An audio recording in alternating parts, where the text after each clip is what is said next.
எந்த ஒரு இரைச்சலும் இல்லாமல் மலையோட அழகையும் மனசோட அமைதியும் நீங்கள் ஃபீல் பண்ணணுன்னா இந்த மலையை ட்ரை பண்ணுங்கள்.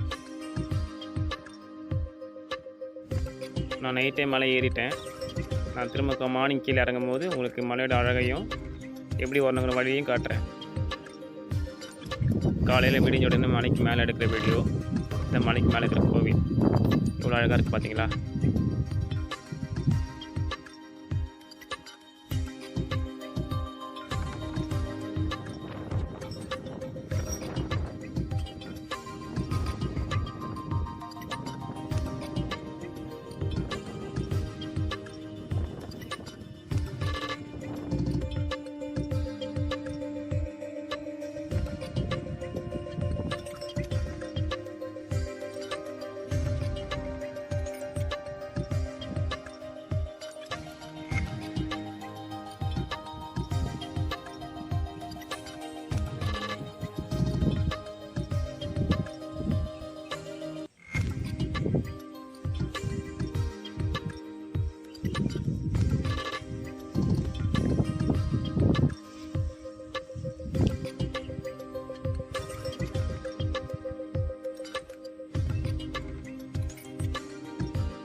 இப்போ இந்த மலையோட சிறப்புகளை பார்க்கலாம்.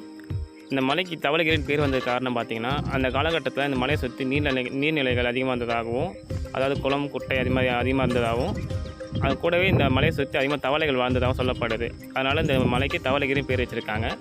இந்த மலையில் இருக்கிற சிவலிங்கம் பார்த்திங்கன்னா வியாசக முனிவரால் வழிபட்ட லிங்கம்.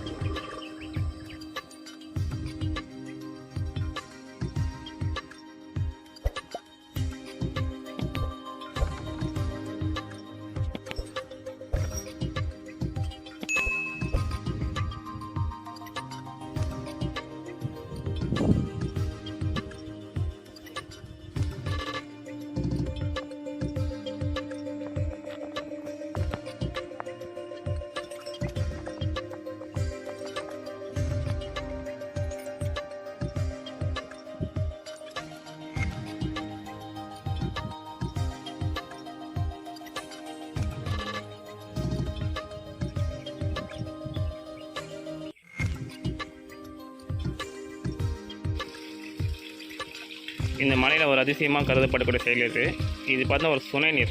மலைக்கு மேலேருந்து வரக்கூடிய சுனை நீர் தான். இதுக்கு ஒரு தொட்டி மாதிரி ஃபார்மேட் பண்ணி வச்சிருந்தாலுமே கூட இந்த சுனை தண்ணிங்கிறது எங்கேருந்து வருதுன்னு தெரியல. இது வரைக்கும் யாராலும் கண்டுபிடிக்க முடியல சொல்கிறாங்க. ஏன் பார்த்தீங்கன்னா, இது ஒரு தொட்டி மாதிரி ஃபார்மேட் பண்ணி கட்டி வச்சிருந்தாலுமே கூட இதுக்கு பின்னாடி பார்த்தீங்கன்னா மலைக்கு மேலே ஏறக்கூடிய பாதை தான் இருக்குது. இப்படியே கடைசி வரை போகும். அப்படி இருக்கும்போது இந்த தண்ணி எங்கேருந்து வருதுன்னு இது வரைக்கும் யாராலும் கண்டுபிடிக்க முடியல. டேஸ்ட் பார்த்தா ரொம்ப நல்லா இருக்குன்னு சொல்லியிருக்காங்க. நானும் குடிச்சு பார்த்தேன், நல்லா இருக்குது. நம்ம வீட்டில் யூஸ் பண்ணுற கேன் வாட்டரை விட சூப்பராக இருக்குது.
இங்கே அடிவாரத்தான் கல்வெட்டு பக்கத்துலேயே பார்த்தீங்கன்னா செங்கோதையம்மாள் ஜீவசமாதின்னு ஒன்று இருக்குது.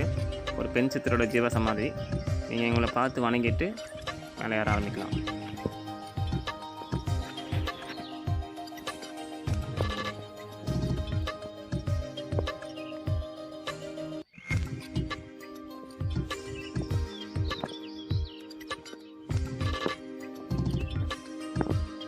இந்த மலை ஏறுறதுக்கு பார்த்தா 2 வழி இருக்குது. ஒன்று இந்த மாதிரி படிக்கட்டே வரும். இந்த படிக்கட்டில் ஏறி அந்த மாதிரி அந்த உச்சிக்கு போயிடலாம். இந்த படிக்கட்டு ஏற மலையிலே இந்த லெஃப்ட்டில் பார்த்தீங்கன்னா இந்த மாதிரி பாறையில் செஞ்சு வச்ச படிக்கட்டு மாதிரி இருக்கும். கொஞ்சம் ட்ரெக்கிங் போகிற மாதிரி இருக்கும். உங்களுக்கு படிக்கட்டு ஏறி ஈஸினா அதை சூஸ் பண்ணிக்கோங்க. இல்லை உங்களுக்கு ட்ரெக்கிங் போகிற பிடிக்குன்னா இந்த மாதிரி சூஸ் பண்ணிக்கலாம். இங்கே சைடில் போட்டிருப்பாங்க போகிற வழின்ட்டு.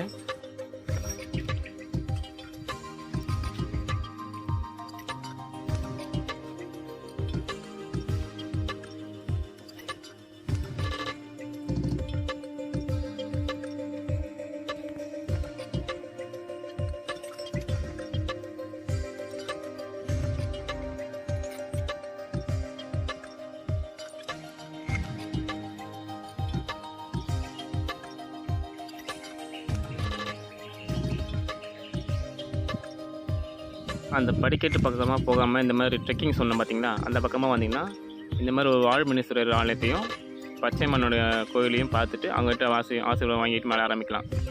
ஆனால் இந்த கிளைமேட்டில் இந்த முனீஸ்வரனையும் இந்த பச்சையம்மாளையும் பார்க்க அழகாக இருந்தது. நான் நைட்டில் மலை ஏறும்போது கொஞ்சம் பார்த்து லைட்டாக பயப்படவும் செஞ்சேன்.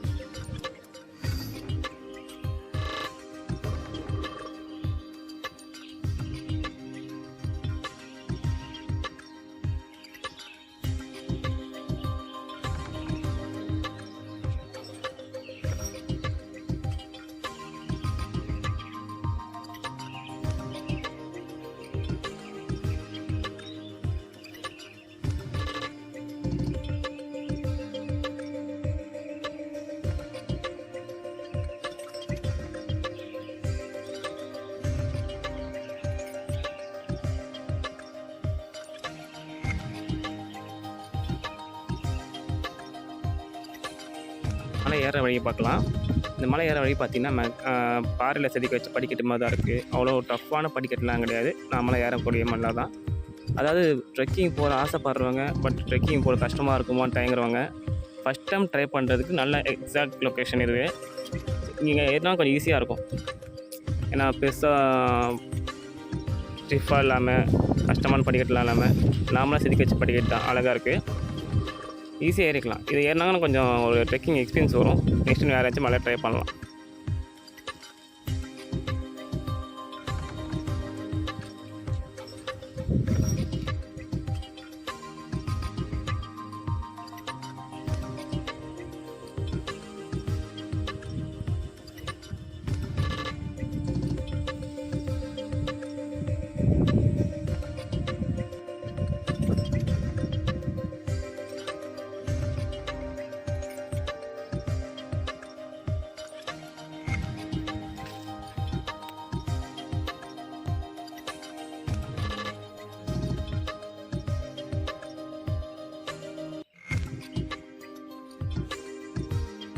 மலை உச்சி ஏறி வந்துட்டிங்கன்னா தவளைகிரீஸ்வரரை பார்க்கலாம்.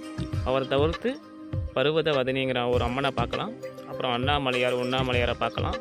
பிள்ளையாரை பார்க்கலாம். முருகப்பெருமானை பார்க்கலாம். அப்புறம் ஒரு சிவனை சிலையாக வடித்து வச்சுருக்காங்க, அவங்களையும் பார்க்கலாம். இவங்களாம் பார்த்து ப்ளஸிங் ஆகிட்டு நீங்கள் நிம்மதியாக கீழே இறங்கி வரலாம். முக்கியமாக ஒரு நேச்சுரல் பிளேஸு, அமைதியாக இருக்குது. மற்ற மலைக்கெலாம் போனீங்கன்னா பௌர்ணமி டைமில் எவ்வளோ கூட்டம் தெரியும். நான் இங்கே வந்ததுன்னு பார்த்தீங்கன்னா ஒரு பௌர்ணமி டைம் தான். நைட்டில் ஏறினா காலையில் இறங்கியிருக்கேன். கூட்டம் ரொம்ப ரொம்ப கம்மி. 2 பேர் 3 பேர் மட்டும்தான் மலை ஏறி வராங்க. புதுசாக கட்டிகிட்டு இருக்கனால அப்படின்னு தெரியல. ரொம்ப ஆள் நடமாட்டம் ரொம்ப கம்மியாக இருக்குது. நீங்கள் தனியாக ஒரு அமைதியாக ஒரு தியானம் பண்ணுறதுக்கோ, ஒரு நேச்சுரல் என்ஜாய் பண்ணுறதுக்கோ நல்ல ஒரு மலை. அமைதியாக இருக்கும், அழகாகவும் இருக்கும், அமைதியாகவும் இருக்கும். ஒரு ஆர்ப்பாட்டமே இருக்காது. ரிலாக்ஸாக இருக்கலாம்.